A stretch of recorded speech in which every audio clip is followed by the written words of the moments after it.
சங்கீதம் 34. தாவீது அபிமெலேக்குக்கு முன்பாக வேஷம் மாறின போது அவனால் துரத்திவிடப்படுகையில் பாடின சங்கீதம்.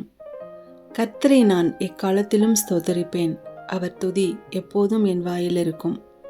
கர்த்தருக்குள் என் ஆத்துமா மேன்மை பாராட்டும், சிறுமைப்பட்டவர்கள் அதை கேட்டு மகிழ்வார்கள்.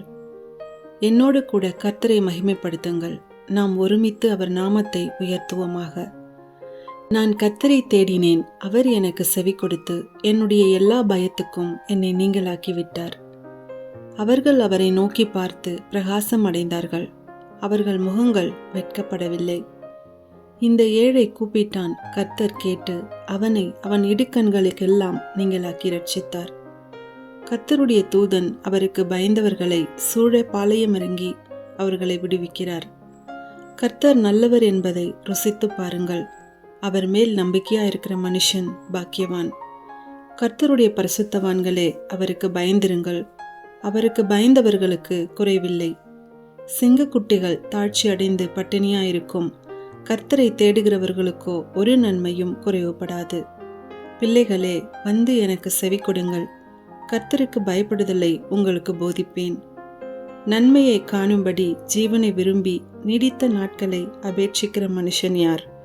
உன் நாவை பொல்லாப்புக்கும் உன் உதடுகளை கபட்டு வசனிப்புக்கும் விலக்கி காத்துக்கொள். தீமையை விட்டு விலகி நன்மை செய், சமாதானத்தை தேடி அதை தொடர்ந்து கொள். கர்த்தருடைய கண்கள் நீதிமான்கள் மேல் நோக்கமாயிருக்கிறது, அவருடைய செவிகள் அவர்கள் கூப்பிடுதலுக்கு திறந்திருக்கிறது. தீமை செய்கிறவர்களுடைய பேரை பூமியில் இராமல் அற்றுப்போக பண்ண கர்த்தருடைய முகம் அவர்களுக்கு விரோதமாயிருக்கிறது. நீதிமான்கள் கூப்பிடும்போது கர்த்தர் கேட்டு அவர்களை அவர்களுடைய எல்லா உபத்திரவங்களுக்கும் நீங்களாக்கி விடுகிறார். நொறுங்குண்ட இருதயம் உள்ளவர்களுக்கு கர்த்தர் சமீபமாயிருந்து நறுங்குண்ட ஆவியுள்ளவர்களை ரட்சிக்கிறார்.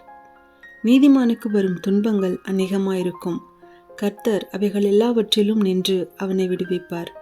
அவனுடைய எலும்புகளை எல்லாம் காப்பாற்றுகிறார், அவைகளில் ஒன்றும் முறிக்கப்படுவதில்லை. தீமை துன்மார்க்கனை கொல்லும், நீதிமானை பகைக்கிறவர்கள் குற்றவாளிகள் ஆவார்கள். கர்த்தர் தமது ஊழியக்காரரின் ஆத்துமாவை மீட்டுக் கொள்ளுகிறார், அவரை நம்புகிற ஒருவன் மேலும் குற்றம் சுமராது.